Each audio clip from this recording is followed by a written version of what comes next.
जय हिंद दोस्तों, फौजी अड्डा यूट्यूब चैनल में आपका स्वागत है। जैसा कि हम जानते हैं, OROP 3 को लेकर काफी चर्चाएं बढ़ गई हैं और बढ़े भी क्यों ना। OROP 3 की इम्प्लीमेंटेशन डेट जो नजदीक आ चुकी है और काफी सारे डिफेंस पर्सनल को आशा है कि OROP 2 में जो गलतियां थी उन्हें OROP 3 में रिपीट नहीं किया गया होगा। तो दोस्तों, इस वीडियो में हम देखेंगे OROP 3 की पेंशन रिवीजन टेबल को और जानेंगे OROP 3 में डिफेंस पर्सनल की पेंशन में कितना इंक्रीमेंट हो सकता है, जिसमें सिपाही से लेकर सूबेदार मेजर तक और ऑनररी लेफ्टिनेंट से लेकर ऑनररी कैप्टन तक शामिल हैं। और दोस्तों, लास्ट में ये भी जानेंगे कि वो कौन से डिफेंस पर्सनल हैं जिन्हें OROP 3 का लाभ नहीं मिल पाएगा।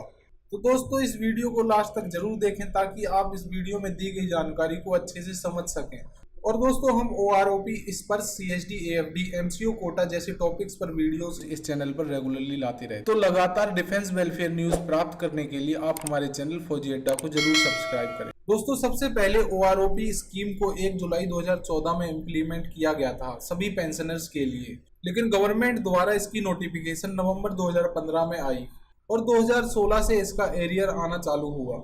वहीं अगला रिवीजन यानी OROP 2 को 1 जुलाई 2019 से इम्प्लीमेंट किया गया, लेकिन OROP 2 में कई सारी कमियां होने की वजह से डिफेंस पर्सनल द्वारा कई सारे धरने किए गए और सरकार द्वारा इस प्रोसेस को और डिले किया गया, जिससे इसके एरियर्स आने में काफी सारा समय लग गया और काफी सारे पेंशनर्स की भी कई सारी मांगे थी, जैसे पेंशन्स में रिवीजन हर 5 साल की बजाय हर साल होना चाहिए। वहीं एक्स सर्विसमैन सोसाइटी इसे सुप्रीम कोर्ट तक ले गई और वहां से सिर्फ तारीखें ही मिलती रही और एरियर आने में लगभग 4 साल का समय लग गया।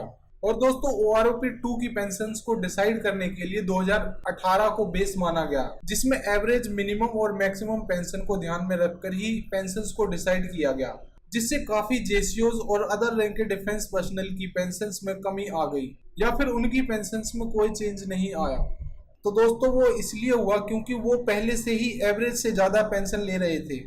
अब दोस्तों, OROP 3 की बात करें तो सभी रैंक्स के डिफेंस पर्सनल को आशा है कि उनकी पेंशन्स में इंक्रीमेंट होगा, लेकिन आपकी जानकारी के लिए दोस्तों बता दूं कि OROP 3 में काफी सारे फैक्टर्स को ध्यान में रखा गया है, जिससे डिफेंस पर्सनल की पेंशन को डिसाइड किया जाएगा, जैसे उनकी रैंक, मिनिमम और मैक्सिमम क्वालिफाइंग सर्विस, यानी कितने ईयर्स डिफेंस पर्सनल ने सर्विस की है। तीसरा फैक्टर है डिफेंस पर्सनल की 1 जुलाई 2014 से पहले कितनी पेंशन आती थी और OROP 1 के बाद पेंशन में रिवीजन हो जाने के बाद 1 जनवरी 2016 के बाद उनकी पेंशन क्या थी।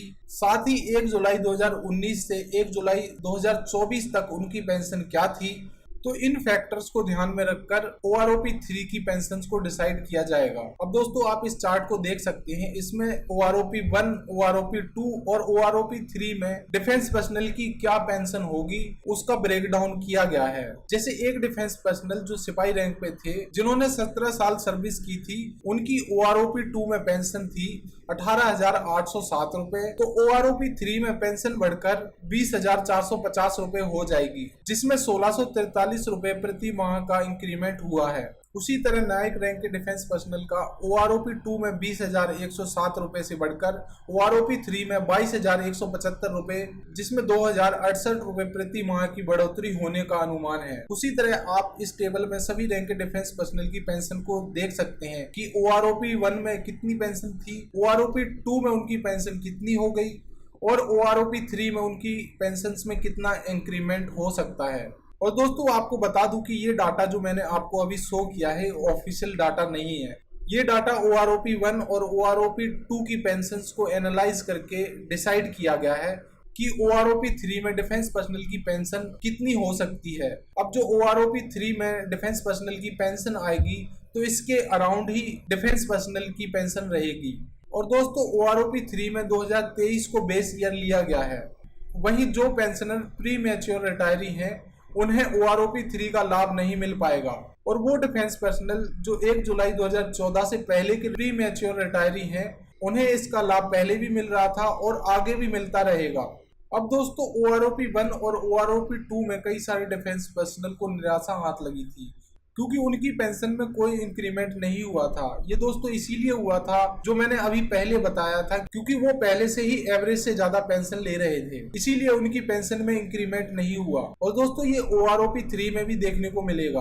अब ये देखना होगा कि OROP 3 की ऑफिशियल नोटिफिकेशन गवर्नमेंट द्वारा कब तक आती है और इसका एरियर आने में कितना समय लग सकता है, क्योंकि सरकार का OROP के जरिए मकसद यही है कि पुराने पेंशनर्स को नए पेंशनर्स के बराबर लाना। और अगर दोस्तों OROP 3 को लेकर कोई भी न्यूज आती है तो उसे हम आप तक जरूर पहुंचाएंगे। और दोस्तों अगर आप चाहते हैं कि हम किसी और स्पेसिफिक टॉपिक पर एक डिटेल्ड वीडियो बनाएं तो आप हमें कमेंट बॉक्स में सजेस्ट भी कर सकते हैं।